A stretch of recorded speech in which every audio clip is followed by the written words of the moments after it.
하나님에 대하여 시편 23편에 보면 여호와는 나의 목자시다라는 고백을 하죠.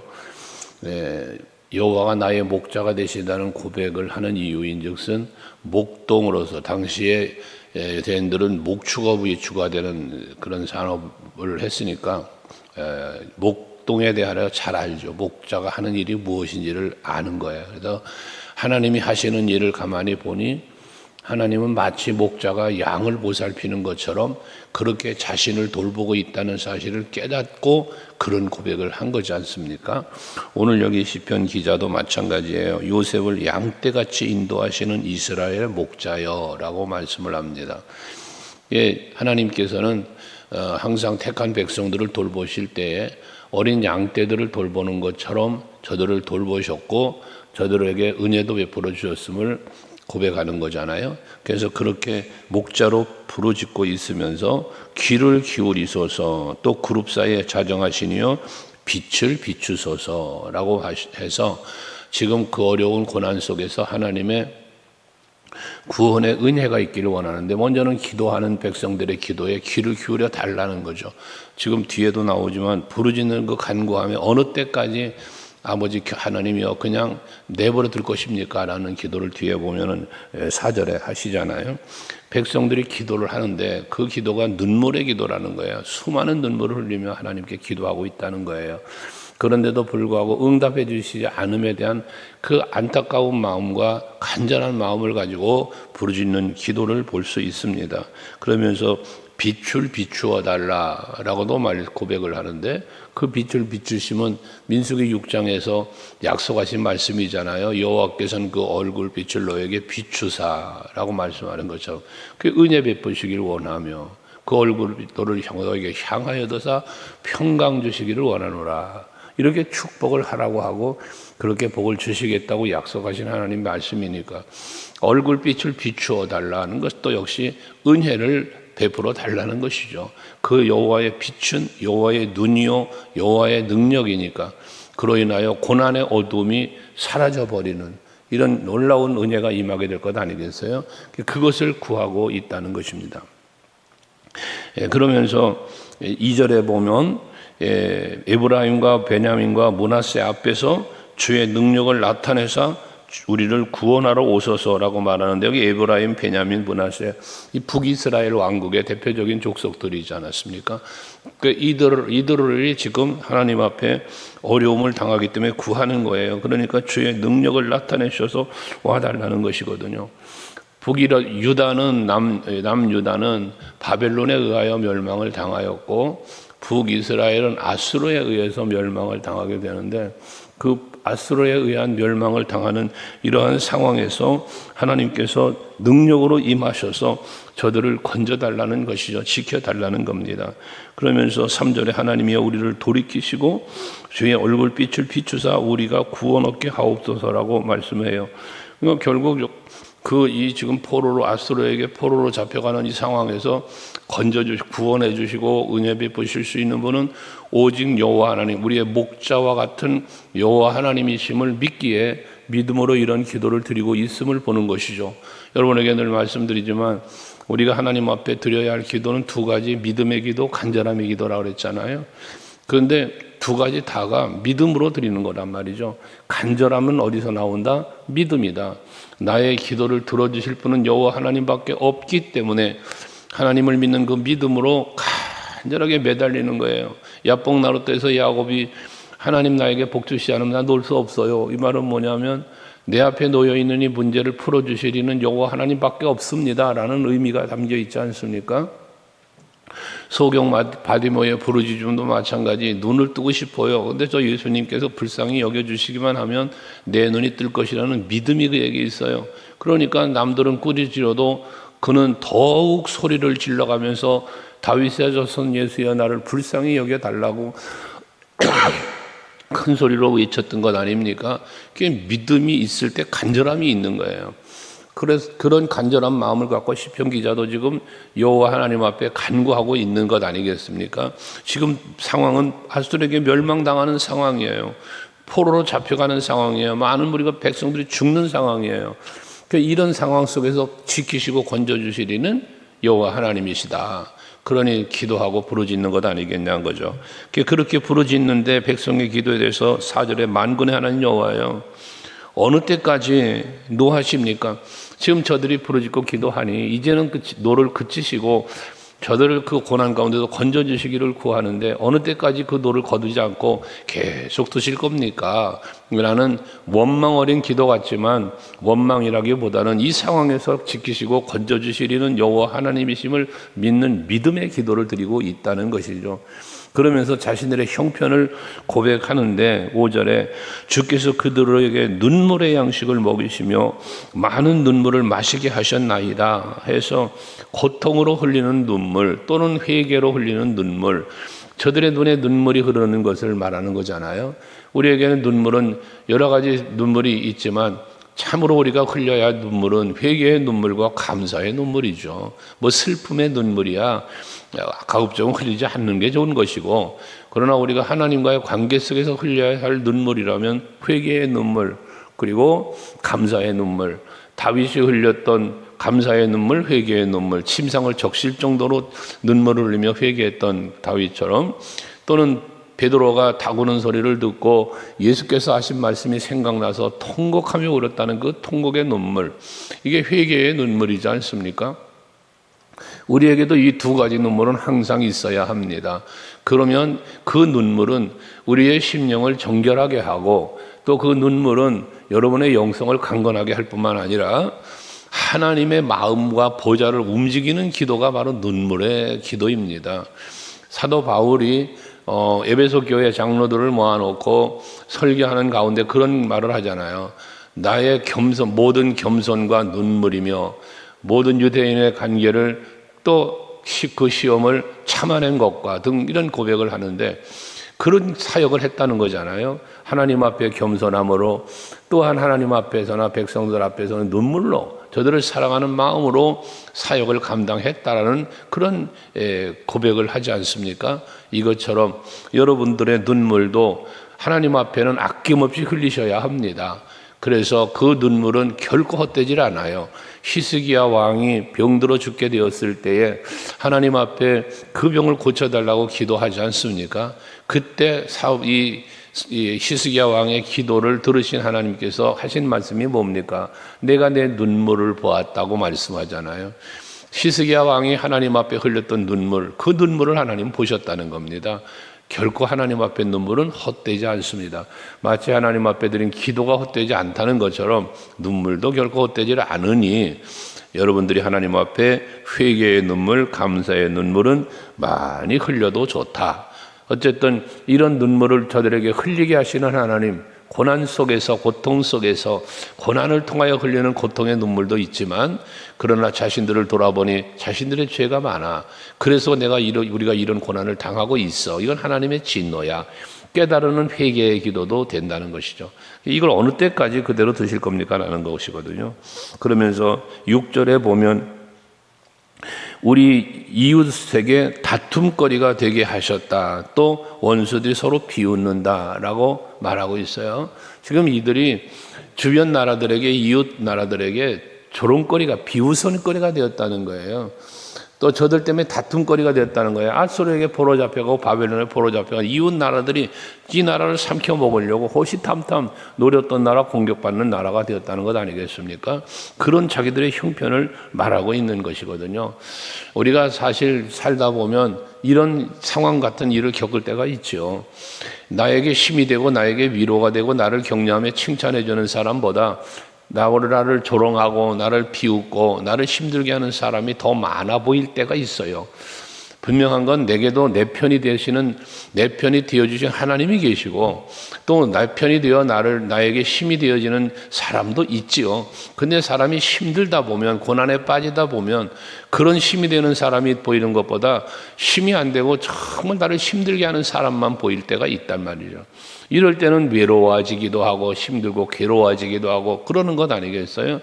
이런 상황 가운데서 빠져 있을 때에 얼마나 힘들어요. 정신적인 힘든 것도, 마음으로 힘든 거, 그러면서 또 육체적으로도 힘든 거, 영적으로도 힘들어질 수 있는 거거든요. 이때에 7절에 만군의 하나님 여호와여를 또다시 부릅니다. 앞에서도 만군의 여호와여 부르는데, 만군의 여호와를 부르는 것은 모든 만군을 다스리시는 전능하신 하나님의 권능을 의지할 때 부르는 이름이잖아요. 골리앗과 싸우러 나간 다윗이 부르는 이름, 만군의 여호와의 이름. 그가 블레셋과의 싸움과 대적들과의 싸움에서 강성한 나라를 만들어 갈 때에 만군의 여호와 하나님이라고 했고요. 항상 하나님은 전쟁을 할 때, 싸워야 할 때, 적들과 싸워야 할 때 만군의 여호와의 이름을 부르는 걸 볼 수 있습니다. 당시에 전쟁을 하러 가면, 전쟁하러 가기 전에 먼저 하나님 앞에 번제 제사를 드리고 갔어요. 이 전쟁에서 이기게 해달라는 하나님의 뜻을 또 묻는 차원에서의 이 제사와 기도를 드리고 출정을 하곤 했었는데, 바로 이 전쟁을 앞둔, 이 전쟁을 하는 상황이죠. 망하는 상황이죠. 이때 자기들을 구원해 주시리는 만군의 하나님이라는 겁니다. 그래서 그 하나님을 부르며 우리를 회복하여 주시고 주의 얼굴의 광채를 비추사 우리가 구원을 얻게 하소서라고 말합니다. 하나님의 도우심이 없이는 구원받을 수 없기에 이렇게 만군의 여호와를 찾는 겁니다. 사람의 힘으로, 이웃 나라의 힘으로 자기들을 지켜보려고 했지만 안 됐잖아요. 그러니까 그것이 다 헛된 것을 아니까 이제는 하나님을 찾는 거예요. 그것도 만군의 여호와를 찾는 겁니다. 여러분도 찾아야 할 이름이 만군의 여호와입니다. 왜? 오늘날 우리들은 영적인 싸움을 하고 있습니다. 마귀와의 싸움이 우리 안에 있단 말이에요. 하기 때문에 이런 마귀와의 영적 전쟁도 만군의 여호와 하나님께서 찾아와 임하시고 나와 함께 하실 때에 요셉은 형통했고 다윗은 강성해졌다는 것처럼 여러분들도 그 만군의 여호와의 이름이 여러분 심령 속에 있고 믿음 안에 있고 여러분의 입술에 담겨질 때에 여러분을 힘들게 하고 여러분들을 괴롭히는 모든 문제들은 영적인 싸움에서 일어나는 일들이라고 볼 때 그 만군의 여호와 하나님이 여러분을 회복시켜 주시고 구원하시는 은혜를 베풀어 주실 줄로 믿습니다. 그러면서 8절 이하의 말씀에 보면 주께서 한 포도나무를 애굽에서 가져다가 민족들을 쫓아내시고 그것을 심으셨나이다 했습니다. 다시 말해 애굽에서 종로로 타고 있던 이스라엘 백성들을 하나님께서 출애굽을 시키셔서 젖과 꿀이 흐르던 가나안 땅에다가 거기 살고 있던 7 족속들을 하나님이 다 내쫓아내시면서 그곳에 갔다가 살게 해주셨다는 거죠. 그 말씀을 8절에 하는 겁니다. 하나님은 종이었던 자들에게 이제는 자유와 평안과 번성, 평안한 안식을 주신 하나님이심을 말씀하는 거예요. 그러니까 그렇게까지 하셨던 하나님, 지금 우리가 아수르에 의해서 멸망당하는 이 상황에서도 우리를 구원하시고 회복시켜 주시려는 그러한 일을 하셨던, 과거의 출애굽의 역사와 가나안을 차지하게 해주셨던 그런 일을 하신 하나님께서 지금도 우리에게 그런 은혜를 베푸실 수 있는 분이라는 사실을 믿음으로 하나님이 하신 일을 기억하면서 기도하는 거잖아요. 우리가 앞에서도 묵상했던 것처럼 하나님이 하신 일을 우리는 잊지 말아야 된다고 해요. 하나님이 행하신 일들을 잊어서는 안 된다. 하나님의 전능하심, 하나님의 긍휼하심, 그로 인하여 행하셨던 모든 일들을 우리는 기억해야 하는 것은 그 기억이 우리의 믿음이 되니까, 그것이 하나님이 찾는 비결이 되니까, 원인이 되니까 잊지 말아야 한다는 거예요. 그러면서 이렇게 애굽에서 종로를 타던 저들을 가나안에 살게 하셨던 하나님께서 9절부터 12절까지 보면 하나님께서 그것을 가꾸셨다잖아요. 뿌리가 깊게 박혀서 땅에 가득하게 하셨다. 그늘이 산을 가리고 가지는 하나님의 백향목 같고 가지가 바닥까지 뻗고 넝쿨이 강까지 미쳤거늘. 하나님이 번성하게 하시고 풍요로운 은혜를 주셨음을 말하는 거예요. 그러니까 그 땅은 하나님께서 말씀하신 것처럼 하늘에서 내리는 비를 먹는, 비를 마시는 땅이라고 그러죠. 흡수하는 땅이라고 그러잖아요. 그러니까 그것처럼 하나님의 은혜가 없이는 살 수 없는 땅인데, 제일 먼저는 그 안에 살고 있던 강한 7 족속들 하나님이 친히 몰아내어 이들이 들어가서 차지하여 살게 하셨고, 그 후로도 하나님은 여기 말씀하신 것처럼 가꾸셨다, 뿌리를 깊이 박게 했다 등등, 거기서 많은 열매들이 맺으며 번성할 수 있도록 안정된 삶을 살 수 있도록 해주신 하나님의 은혜가 있었다는 거예요. 그걸 기억하고 있다는 거예요. 하나님의 그 은혜를. 그랬는데 12절에 주께서 어찌하여 그 담을 허시사 길을 지나가는 모든 이들이 그것을 따게 하셨나이까. 하나님이 심으셨고 하나님이 가꾸셨고 하나님께서 풍요롭게 해주신 이 땅을 왜 지나가는 나라들이 하나님이 담을 헐어서 그 땅을 빼앗아가게 하셨냐는 이야기죠. 이 고백 속에 또 하나가 담겨있는 믿음이 뭐냐, 하나님이 담을 허셨다라는 표현을 합니다. 그러니까 자기들의 멸망당함이 하나님께서 담이 되어주셔서 보호자가 되어주셔서 안전하게 살 수 있었는데, 번성하며 살 수 있었는데, 그런데 하나님이 담을 하셨다는 건 뭐예요? 내주셨다는 거예요. 여러분, 가나안 땅을 차지하게 하신 하나님이 이제 가나안 땅을 이방 나라에게 내어주신 게 돼버린 거예요. 우리는 항상 하나님 앞에 감사하며 기도해야 할 일은 오늘도 하나님의 은혜 앞에 내가 산다. 그 은혜 안에 산다. 그 은혜 안에 산다는 건 하나님의 보호 안에 산다는 것이고요. 하나님이 베푸시는 은혜를 내가 누리며 산다는 거잖아요. 그런데 이 담을 헐어버리셨다라고 하면 은혜의 보호하심의 그 보호의 은혜에서부터 벗어나게 되었다는 이야기가 되는 것 아니겠어요? 그러니까 우리는 그 담이 헐어지지 않도록 하나님의 보호의 손길이 늘 나를 지켜주시도록 기도하고 그를 의지하고 그 손을 부여잡고 그 품에 안겨 살기 위한 심씀이 여러분에게 있어야 되는 겁니다. 그래서 여호와를 가까이 하며 하나님을 가까이 하는 것이 너에게 복이라 라고 말씀하는 겁니다.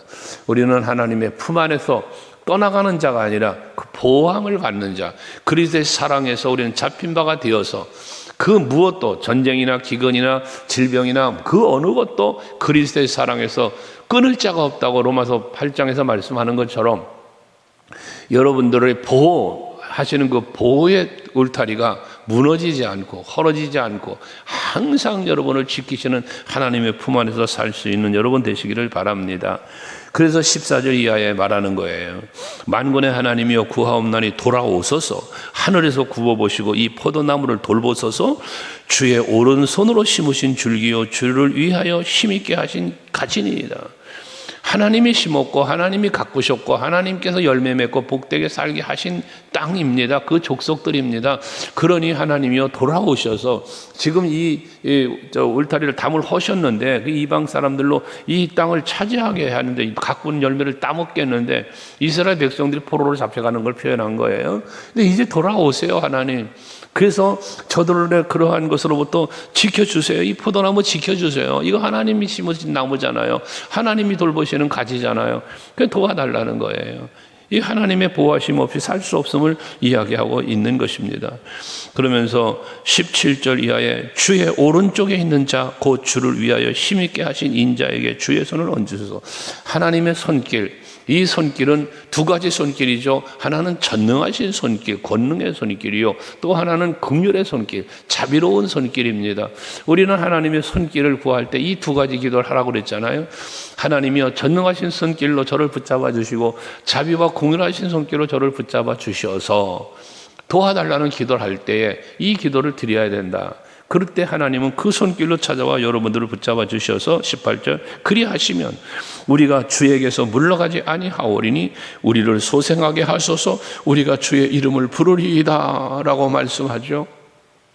하나님이 우리에게로 돌아와 달라고 하는 기도를 하고 있는데 그 이전에 지금 무엇이 먼저 이루어진 거예요? 내가 먼저 하나님을 찾고 하나님을 의지함으로 돌아온 거예요. 하나님을 떠났어요. 그래서 우상을 섬겼어요. 이방 나라를 섬겼어요. 근데 이제는 뭡니까? 만군의 여호와의 이름을 부르며 하나님께로 돌아온 거예요. 하나님을 찾고 의지하는 거예요. 그러면서 이제 여호와께서 돌아와 달라는 거예요. 그런 모든 것이 회복되겠다는 것입니다. 소생하게 될 것이라는 것입니다. 그래서 하나님의 보호와 소생, 회복되게 해주심을 통하여 19절 만군의 하나님 여호와여 우리를 돌이켜주시고 주의 얼굴 광채를 우리에게 비추소서. 우리가 구원을 얻으리이다 해서 다시 한번 하나님의 영광이 우리의 삶에 임하여 우리도 그 영광 중에 거하게 할 수 있도록 해달라는 이러한 기도를 드리고 있단 말이죠. 이처럼 회복과 보호 그리고 구원의 광채를 누릴 수 있는 길은 오직 하나, 여호와께서 돌아오시는 것이에요. 근데 여호와께서 돌아오기 이전 먼저 해야 할 일, 내가 여호와께로 돌아와야 한다. 하나님의 응답이 있기 전 내가 여호와께 구하여야 하는 것처럼 먼저 우리의 마음이 우리를 향한 하나님의 마음을 헤아림 속으로 자꾸 들어갈 때 거기서 하나님의 언약은 성취되어지고 하나님의 앞에 말한 전능하신 손길, 자비로운 손길로 여러분들을 지키시면서 울타리를 헐지 아니하시고 늘 그 보호 속에 살도록 은혜를 베푸신다는 말씀입니다. 오늘 하루가 여러분에게 그와 같은 평안한 하루, 은혜로운 하루가 될 수 있길 주의 이름으로 축복합니다. 기도하시겠습니다.